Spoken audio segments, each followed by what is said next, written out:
Sinong mananagot niyan pag may nangyari kay Tatay Digong?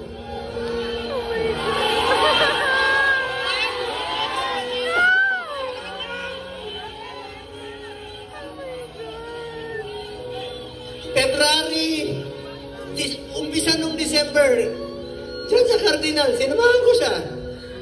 Kasama si Ma'am Hanelet.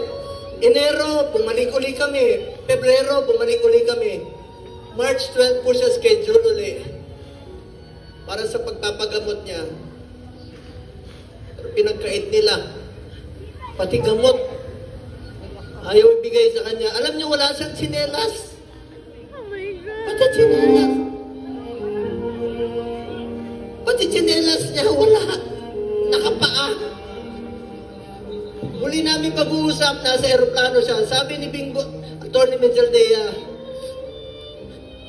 nakapaa siya. Oh my God. Buti na lang, may nagsuot lang kanyang suot kahapon.